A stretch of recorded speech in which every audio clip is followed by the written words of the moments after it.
In the quiet, manicured suburban streets of our community, Lynette Hooker was a name that carried the weight of reliability. As a dedicated clinic nurse, she was the steady hand during a medical crisis and the warm smile that greeted every patient. To her two young children, she was the world, a mother who never missed a game and whose house always smelled of fresh laundry. In a town where secrets were limited to minor gossip, Lynette was the gold standard of a life well lived.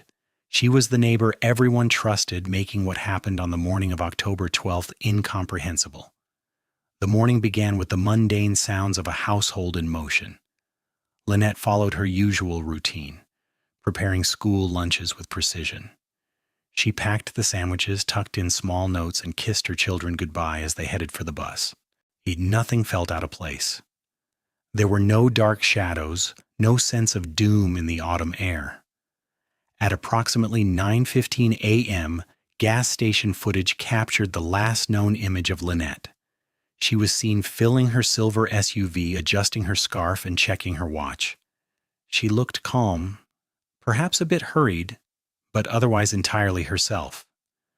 But when she missed the 3 p.m. school pickup, the silence was chilling. The community response was instantaneous. Within hours, the suburban peace was replaced by a massive search operation. Hundreds of volunteers arrived in yellow vests to scour the thick woods bordering the town. Flashlights flickered through the trees as people called her name into the darkness. Amidst the chaos stood her husband, David Hooker, his face a mask of desperation. His public pleas for her safe return were televised across the state, his voice cracking as he begged for her to come home. The search took a grim turn when Lynette's car was located 48 hours later. It was not found near the school, but abandoned in a high-crime district 20 miles away, a place Lynette had no reason to visit. The vehicle was perfectly locked. Through the windows, investigators saw her purse sitting on the passenger seat, her smartphone resting beside it. It was as if she had simply evaporated, leaving her entire life behind. There were no signs of a struggle, no shattered glass, and no blood. This lack of violence suggested that whatever happened had not been a random act of street crime. Detective Sarah Miller took the lead, sensing immediately that something was wrong with the narrative. As she reviewed witness statements and the timeline of David's movements, she noticed nagging inconsistencies. Why was the car found so far away with no sign of forced entry? If Lynette had been abducted, why had the perpetrator not taken the valuables in plain sight? Miller began to look past the perfect mother persona, digging into the corners of the Hooker household that people kept hidden. Before we continue, subscribe to the channel and tell us in the comments where you're watching from.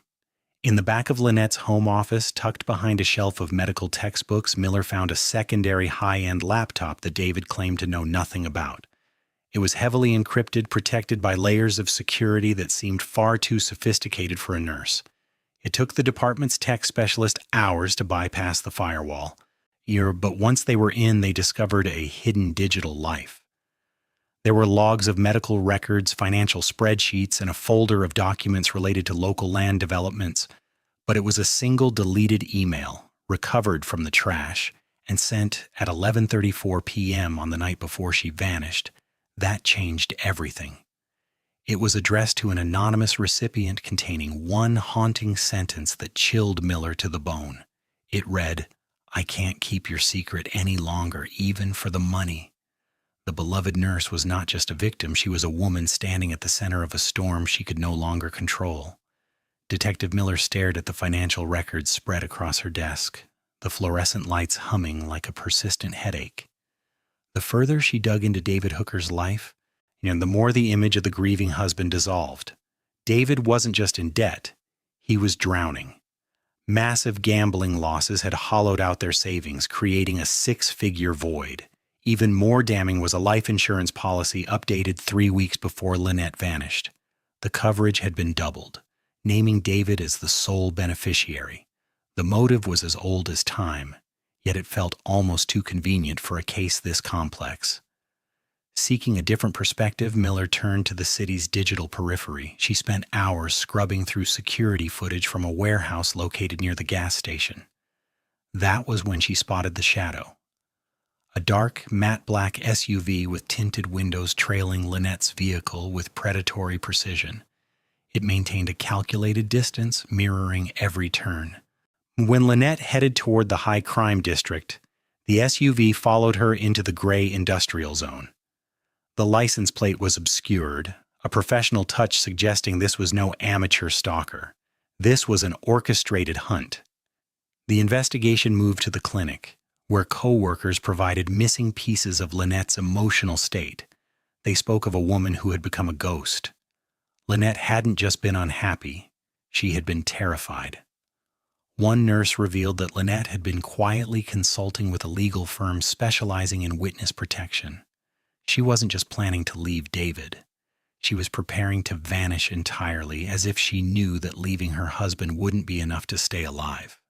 She was trapped between a man who saw her as a payout and a secret she could no longer carry.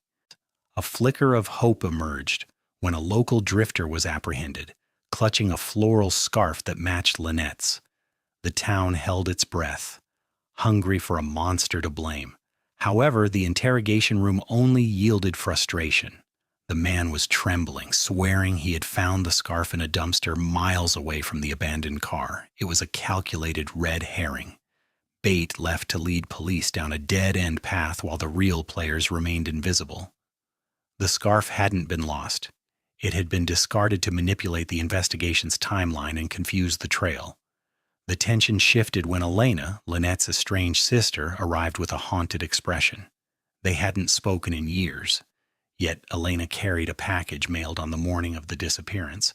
Inside was a childhood locket containing a hidden micro SD card. Elena's voice was a whisper as she told Miller that Lynette only used their childhood symbols when the world was closing in. When Miller accessed the card, the air in the room vanished. The files contained audio recordings of private conversations. The voices weren't David's. Instead, Miller heard the unmistakable, gravelly authority of the town's chief of police and a local developer. They were discussing a massive land fraud scheme. Lynette had discovered that clinic medical records were being systematically manipulated to hide toxic illnesses, allowing the developer to seize land with the chief's protection. The recordings were detailed, outlining how they would silence anyone who noticed the discrepancies. The realization hit Miller like a physical blow. Her own boss was the architect of the conspiracy. As the sun set, Miller hurried to her car, her mind racing with the lethal danger. She reached for her radio to contact outside authorities, but blinding headlights suddenly filled her rear-view mirror. The dark SUV roared from the shadows, slamming into her driver's side door with bone-crushing force.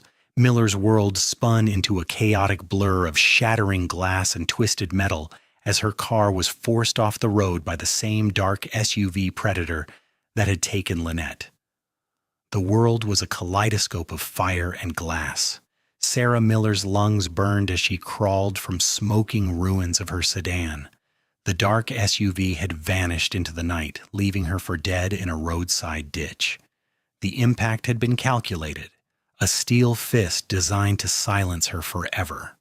Adrenaline, cold and sharp, replaced the shock of the impact. She couldn't call for backup. The very men who would answer the radio were the ones who had tried to kill her. Dragging herself to a nearby gas station, she dialed the one person left who shared her burden, Elena. They met in the shadows of a diner, the micro SD card their only map. Elena's hands trembled as she accessed the metadata on a burner phone. A hidden GPS tracker frequency embedded in the developer's encrypted communications led them deep into the black heart of the county woods toward a hunting lodge owned by the development company. They arrived at the lodge under the cover of a moonless sky. It was a rotting structure of cedar, guarded by the silent forest. Inside, the air smelled of damp earth and old grease. In a locked cellar room, they found her. Lynette Hooker was pale, her eyes hollowed by days of confinement, but she was alive. Her breathing was shallow, a rhythmic testament to her will to survive. As Miller cut her restraints, the floorboards above groaned. The heavy thud of tactical boots announced the arrival of the chief of police. He didn't look like a public servant anymore. He looked like a cornered animal. He held his service weapon with a steady, practiced hand, illuminated by a flickering bulb. He spoke of progress and the necessary sacrifices required to build a legacy in this town, his voice devoid of any lingering morality. Lynette stood, leaning heavily against the stone wall, her voice raspy but clear. She told the chief it wasn't just about the land fraud. While digitizing the old clinic archives, she had found the DNA reports from a cold case 20 years ago, the murder of a young woman that had been officially ruled an accident. The report contained the signature of the responding officer who had contaminated the evidence to protect the killer. That officer had been the chief, and the killer had been his own brother. The land fraud was just a way to fund the silence of everyone who knew the truth. The chief's eyes narrowed, his finger tightening on the trigger. He prepared to erase the witnesses of his original sin. The heavy door swung open, and for a fleeting second, Miller hoped for a miracle. David Hooker stepped into the room, disheveled and sweating. But he didn't run to his wife. He didn't even look at her.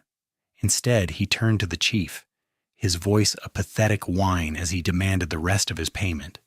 He had sold his wife's location to the men who wanted her dead, trading her life to settle his gambling debts. The betrayal was suffocating. And David wasn't a victim of circumstances. He was a silent partner in Lynette's abduction. Before the chief could fire, the woods outside erupted in blue and red light. Miller had sent a coded distress signal to the state police hours before, a gamble that finally paid off. As the tactical team swarmed the lodge, the chief and David were forced to the ground, their legacy ending in the dirt. Weeks later, the suburban streets looked the same, but the illusion of safety was gone. Lynette sat on her porch, holding the silver childhood locket Elena had returned to her.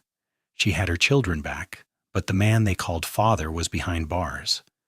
She looked toward the dark tree line, the price of truth etched into her tired eyes. In small towns where every lawn is perfect, the deepest secrets are often buried right beneath the surface, waiting for someone brave enough to find them in the dark.